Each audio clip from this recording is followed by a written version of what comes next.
로마서 8장 28절 말씀입니다.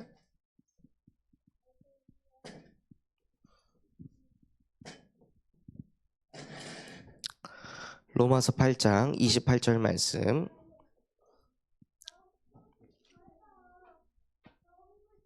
한 절 말씀을 우리 다 같이 합독하겠습니다. 우리가 알거니와 하나님을 사랑하는 자 곧 그의 뜻대로 부르심을 입은 자들에게는 모든 것이 합력하여 선을 이루느니라. 아멘. 네, 이 말씀 가지고 24 역사하시는 하나님 이라는 기도 제목 가지고 하나님께 예배하도록 하겠습니다. 저와 여러분을 하나님께서 어여쁘고 아무런 흠이 없는 존재로 축복하셨는데요. 그렇다면 우리가 누려야 될 기도가 무엇이냐면 아무 흠이 없는 기도를 누려야 합니다. 뭔가 얻어 걸리는 기도를 하는 것이 아니라요, 기도를 하면 할수록 그 어떤 흠도 그 어떤 문제도 얻어 걸리지 않는 그 기도가 실제 내게 누려져야 하나님이 우리를 축복하신 그대로 응답받게 됩니다. 하나님께서 우리를 창세기 1장 27절 하나님의 형상을 가진 영적인 존재로 창조하셨습니다.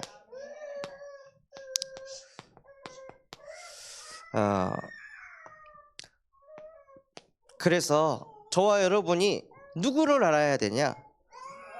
하나님을 아셔야 합니다. 하나님이 어떤 분이신지, 하나님이 어떤 존재인지 알면 알수록 하나님의 형상을 누리게 되는 거예요.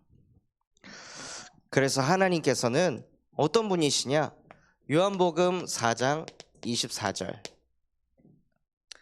하나님은 영이십니다.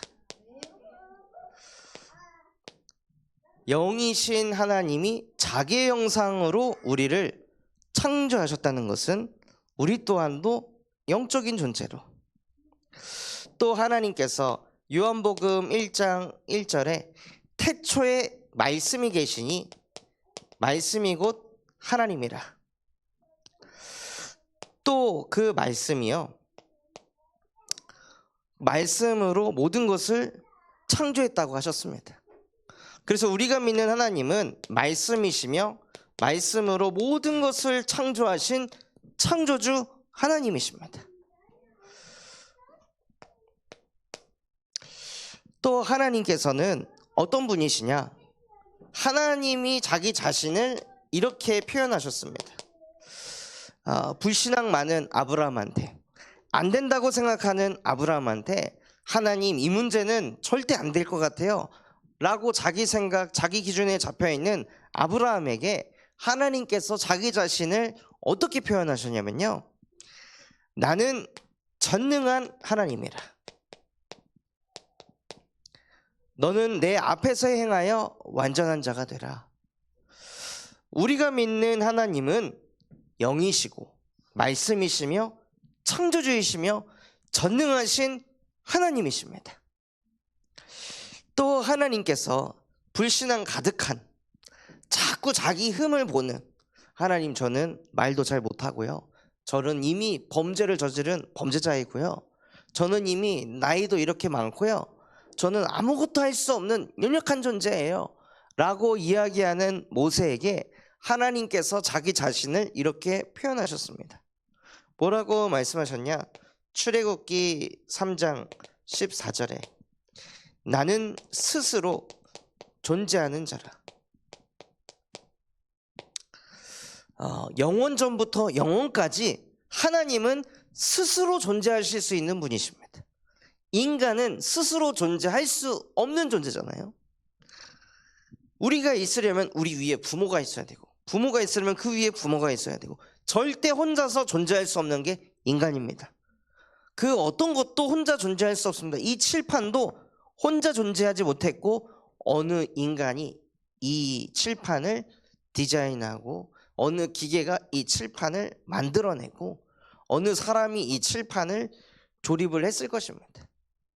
모든 것은 스스로 존재할 수 없는데 하나님만 유일하게 스스로 존재할 수 있는 분이십니다. 그래서 하나님은 어떤 분이냐? 완벽한 하나님이십니다. 그래서 하나님이 흠이 없으십니다. 이 하나님께서 스스로 존재할 수 있는 완벽하신 하나님께서 그 어떤 것도 능히 해결할 수 있는 전능하신 하나님께서 우주 만물을 말씀으로 창조하신 창조주 하나님이 영으로 우리와 함께 하신다는 거예요. 그분이 나와 함께 하기 때문에 나도 흠이 없어지는 겁니다. 그래서 진짜 흠이 없는 기도를 누리시려면요, 하나님을 가지고 하나님을 만나시는 거예요. 하나님이 어떤 분이신지, 하나님이 어떤 능력을 가지고 계신지 그분과 함께 하는 것이 내 안에 있는 흠이 사라지는 시간입니다. 그래서 이 아무 흠이 없는 기도, 결국에 기도가 무엇이냐면요, 기도는 말씀 묵상입니다. 하나님이 어떤 분인지 우리가 계속 묵상을 하는 그것이 우리 안에 기도가 쌓이는 것이고 하나님이 내 안에 계속 각인되는 것입니다. 그래서 하나님이 누구신지 자꾸 묵상하시면서 내가 믿는 하나님이 이런 분이시지, 그런데 그분이 지금 나와 함께 하신다.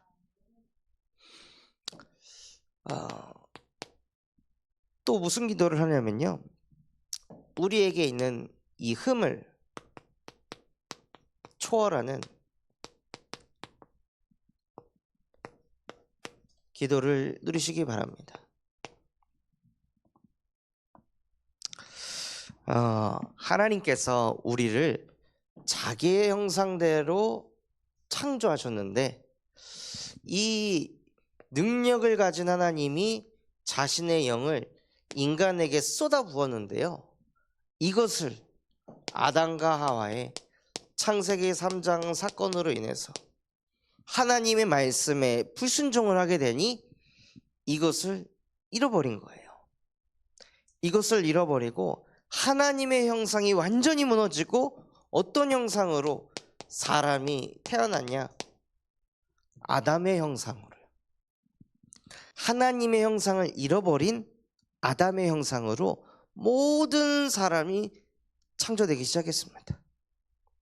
그래서 아담의 형상으로 창조됐기 때문에 로마서 3장 10절에 의인은 없고 한 사람도 없나니, 11절에는 깨닫는 자도 없고 찾는 자도 없도다. 무엇을 깨닫지 못해요? 인간이 하나님의 형상대로 창조됐다는 걸 깨닫는 자가 없다는 거예요. 그것을 찾는 자도 없다는 거예요. 잃어버린 하나님의 형상을 되찾아야지, 이런 자도 없고 늘 생각이 내가 안 되는 거, 내 육신적으로 부족한 거, 연약한 거, 그 흠 채우고 포장하기에 급급한 인생을 살게 된 거예요. 그래서 로마서 3장 23절에 모든 사람이 죄를 범하였음에 하나님의 영광에 이르지 못하게 되었습니다. 이게 인간이 가진 흠입니다. 육신의 흠이 아니라 인간이 하나님의 형상대로 창조되었는데 그 형상을 잃어버리고 아담의 형상으로 늘 생각하는 게 육신적인 기준 가지고 사고할 수밖에 없는, 그래서 하나님 기준이 아닌 모든 게 다 나 중심으로 내 생각, 내 기준에 갇혀서 살 수밖에 없는 우리에게 하나님께서 요한복음 1장 14절 말씀이 육신이 되어 우리 가운데 거하시매 아버지의 독생자의 영광을 보니 은혜와 진리가 충만하더라. 하나님은 말씀이신데, 하나님은 영이신데 이미 인간의 아담에게서 하나님의 영이 떠나갔으니 이 영을 만날 수가 없잖아요. 그래서 이 영적 세계를 완전히 놓쳐버린 인간에게 말씀이신 하나님께서 육신이 돼서 이 땅에 오셨습니다. 그래서 그분이 무엇을 하셨냐? 마태복음 1장 21절. 보라, 처녀가 잉태하여 아들을 낳을 것이니 그의 이름을 예수라 하라.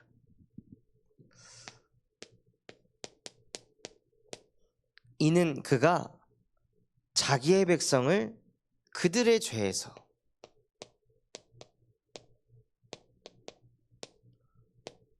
구원할 자이심이니라. 그들의 죄, 그 죄가 무슨 죄입니까? 교도소에 끌려갈 죄입니까? 법원에 소송당할 죄입니까? 부모에게 혼날 죄입니까? 그 죄가 아니라 인간이 하나님의 말씀에 불순종해서 하나님의 형상을 잃어버린 죄, 하나님의 말씀을 믿지 않는 죄, 하나님이 함께 하심을 누리지 못하는 그 죄, 그 죄에서 건져내시려고 하나님께서 이 땅에 말씀이 육신이 돼서 오셨는데 그분의 이름이 예수입니다. 그래서 예수께서 오셔서 우리를 그 죄에서 구원할 자로 오셨습니다.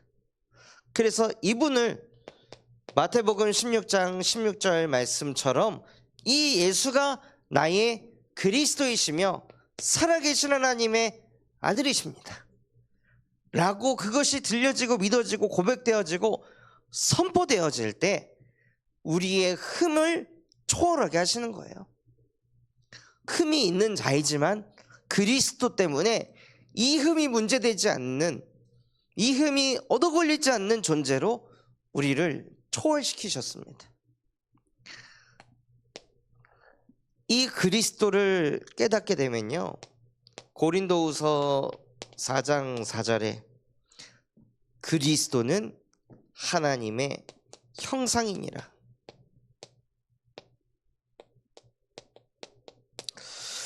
결국 그리스도를 통해 하나님께서는 무엇을 회복시키려고 하시냐?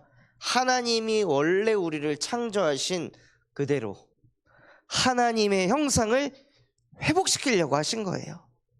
하나님의 형상이 회복돼서 뭘 누리게 하려고 하시냐? 창조주께서 나와 함께 하시고 전능하신 하나님이 나와 함께 하시고 어떤 것에도 흔들리지 않고 변질되지 않고 영원하신 완벽한 하나님께서 지금 나와 함께하고 계십니다. 이것을 누리게 하시려고 하나님께서 우리에게 예수 그리스도의 복음을 주셨습니다.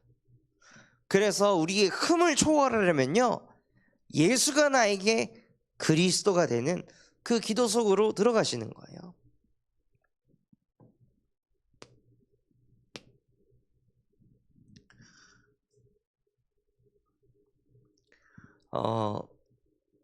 필리핀은 아직 어려서 비행기를 탈 수 없습니다. 필리핀은 아직 어려가지고 외국도 갈 수 없습니다. 그런데 필리핀은 비행기를 탈 수 있고 필리핀은 외국도 갈 수 있습니다. 실제 가봤습니다. 그 아이는 그 능력이 없는데 그게 가능해요. 언제 가능하냐? 저와 함께 할 때, 부모와 함께 할 때 얘는 비행기 탈 수 있는 능력도 돈도 수준도 없어요. 그런데 저와 함께 하면 그게 가능해지는 거예요. 자기가 대단하려고 노력하지 않아도 부모와 함께 할 때 모든 게 끝이 나는 거예요. 자기는 밥을 차릴 수 없으나 부모와 함께 하면 그 문제가 끝이 나요. 그런 것처럼 원래 인간은 하나님과 함께하는 영적 존재로 창조됐기 때문에 그 하나님이 나와 함께 하심이 믿어진다면 어떤 것이 와도 상관없습니다. 그래서 하나님께서는 24 역사하시는 하나님을 누리기 위해서 우리에게 은혜를 주시는데요. 무슨 은혜를 주시냐? 성경에 나와 있는 7 렘넌트를 보면요, 요셉은 24를 누리게 하기 위해서 하나님께서 요셉에게 무엇을 주셨냐? 불편한 상황을 24 겪게 하셨습니다. 갑자기 말도 안 되게 노예로 끌려갔기 때문에 그 현장에서는 요셉이 편한 구석이 하나도 없는 거예요. 마음 쉴 구석이 하나도 없는 거예요. 계속 그냥 불편함의 연속이 되는 거죠. 내일도 불편하고 그 다음 날도 불편하고 한 달째 불편하고 반년째, 1년째, 몇 년째 그냥 계속 불편한 게 계속 오는 거예요. 이때 아무 흠이 없는 기도, 또 내게 있는 흠을 초월하는 기도를 24 하지 않으면은 무너지는 거죠. 하나님이 요셉을 무너뜨리려고 이쪽으로 몰아가신 것이 아니라 하나님께서는 요셉이 하나님의 형상이 회복되길 원하셨습니다. 이 불편한 상황 속에 짓눌려 사는 것이 아니라 불편한 상황이 24 역사에도 그 속에도 내가 너와 24 함께하고 있다. 이것을 누리게 하시려고 요셉에게 이 상황으로 인도하신 거예요. 모세는 어떨까요? 모세는 불안한 상황 24로 인도하셨습니다. 출애굽을 했는데 도대체 어디로 가야 되는지, 어떻게 가야 되는지, 무슨 길로 가야 되는지 모르겠는 거예요. 나만 모르는 게 아니라 내 선택을 기다리는 200만 명의 사람들이 자기를 지켜보고 있는데 자기도 가보지 않은 그 길을 걸어가야 되니까 얼마나 모세가 불안했을까요? 그런데 그 불안한 상황 24를 통해 모세가 하나님과 함께하는 24를 회복하게 하셨습니다. 불안하니까 그 불안 속에서 빠져나오기 위해서 모세가 발버둥을 쳤는데 그 발버둥이 하나님의 형상을 회복하는 최고 빠른 길로 인도하신 거예요. 또 다윗은 하나님께서 어떻게 역사하셨습니까? 다윗은 두려운 상황 24의 상황 속에 있었습니다. 이 사울 왕이 다윗을 죽이기 위해서 10여 년이 넘도록 계속 공격한 거예요. 잠자리가 편했겠습니까? 두 다리 뻗고 어떻게 잠을 잘 수 있을까요? 이런 두려운 상황이 계속 있는 거예요. 하루가 지나고 또 다음에 지나도 계속 도망을 쳐야 되는 거예요.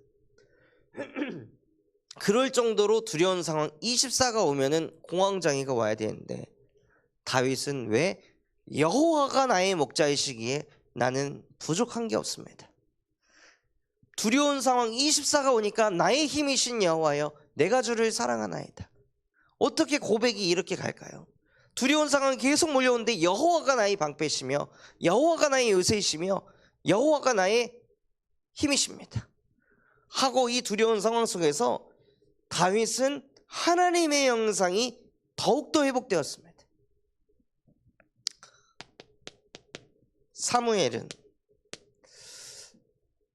어떤 상태에 있었을까요? 사무엘은요, 블레셋이라는 나라가 끊임없이 공격을 해서 전쟁이 멈추지 않는 시대였습니다.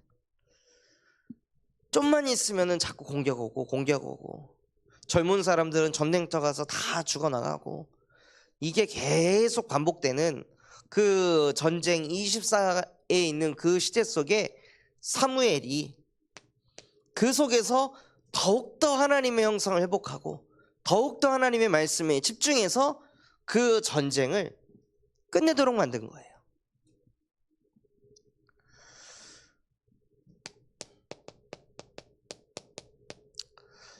이사야에게는요, 포로 24의 상황으로 몰고 가셨습니다. 나라를 잃어버리고 후대들이 다 끌려가서 포로 생활하고 있는 그 상황 속에서 이사야는 뭐에 24했냐?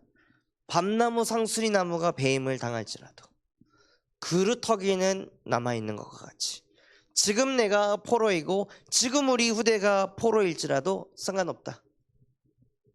그루터기는 무너지지 않는다 하고 그 24를 누렸던 거예요. 또 엘리사는 어떤 상황에 있었습니까? 엘리사는요, 우상숭배 24하는 시대에 살고 있었습니다. 이세벨이 내가 만든 신을 섬겨라 라고 이야기했고, 그 신이 아닌 다른 신을 섬기면은 모조리 다 숙청을 하는 그런 현실 속에서 엘리야가 있었던 거예요. 하나님을 믿으려면 목숨을 걸어야 되는 그 상황 속에 엘리사가 타협하지 않고 갑절의 영감을 구해서 이 우상숭배 시대를 이기기 위해서는 많은 사람이 필요한 게 아니라, 많은 정치인이 필요한 게 아니라 하나님 나에게 갑절의 영감을 주시옵소서. 성령의 충만함이 내게 임하면 이 우상숭배를 24일 수밖에 없는 이 시대를 뒤집을 수 있습니다 하고 엘리사가 더 하나님께 24하는 그 축복을 누렸습니다.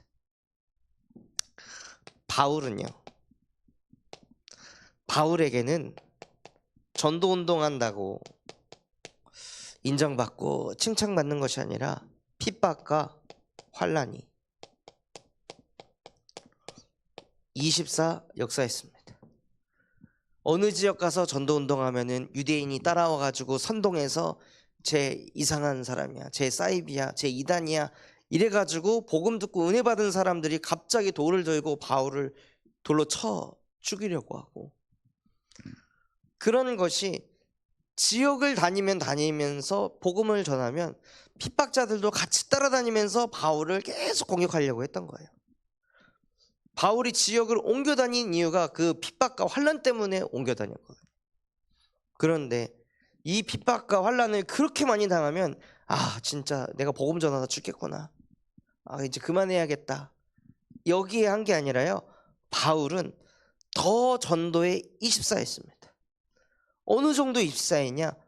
하나님의 음성이 들릴 만큼, 바울아 두려워하지 말아라, 네가 가이사 앞에 서게 될 것이다, 네가 로마에서도 복음을 증거하게 될 것이다.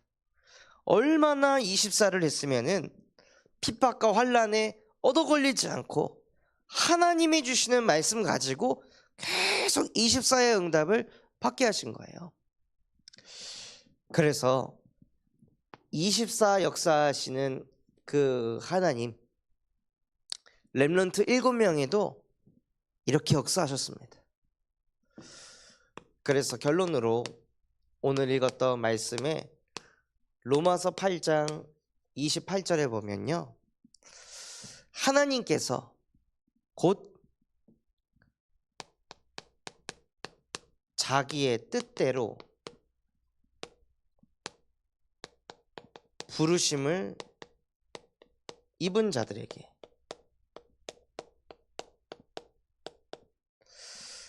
이 성경 말씀을 잘 묵상해 보셔야 됩니다. 내가 필요해서 하나님을 찾아간 게 아니라 하나님이 자기의 뜻대로 부르심을 입은 자들에게, 그 자들에게 무엇을 하시냐?